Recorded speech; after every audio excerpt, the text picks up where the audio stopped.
Hi guys, it's Liam here from Strive Physiotherapy and Performance.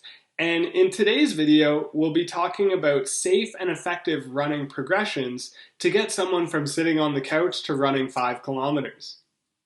So, how do we start out from not running at all to being able to run such a long distance? Well, one way that we can start is by doing a mix of walking and running. Now, the Canadian Physical Activity Guidelines tell us that we should be exercising about 150 minutes per week of moderate to vigorous intensity exercise for adults. So, if we spread that out across 5 days, it's about 30 minutes of activity each day. Now, we know that brisk walking is about a moderately challenging activity. And so we can start out by just saying, let's walk for 30 minutes for 5 days a week. From there, we can start to add in some running. The guidelines also tell us that we should have a 5-minute warm-up period and a 5-minute cool-down period.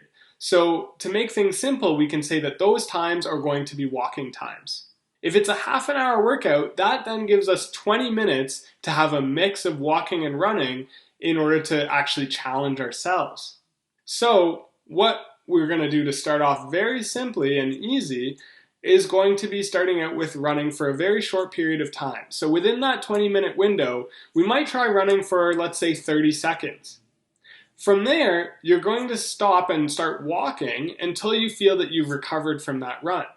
So that recovery period may take anywhere from 1 to, let's say, 4.5 minutes for simplicity's sake. So what that would mean is that for every 20-minute window, you're really going to be running for 2 minutes. And then the rest of the time you'll be walking. Now this makes it really easy because we can slowly start to progress by ramping up that amount of time you spend running.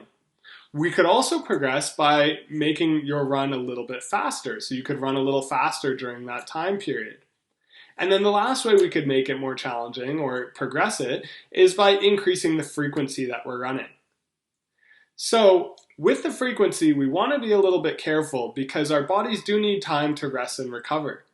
Generally, our muscles need about 24 to 48 hours to recover from a workout. So a good rule of thumb is to have 1 day in between all of your running days. So you might start out with running just 3 days per week and walking on the other days. The other thing that we want to be mindful of is going to be our intensity. Starting out by running at a pace where you can still hold a conversation is a great idea because it will ensure that we don't overexert ourselves. As long as you can still talk while you're running, we'll make sure that you don't ever get that feeling like you're completely out of breath. Now you're probably wondering, how much should I progress each week? Well, research tells us that about a 10% progression is reasonable for each week. Progressing more than that may pose a slight risk for injury or overtraining, where you feel exhausted all of the time. That being said, in the beginning, you might find that you progress a little bit faster.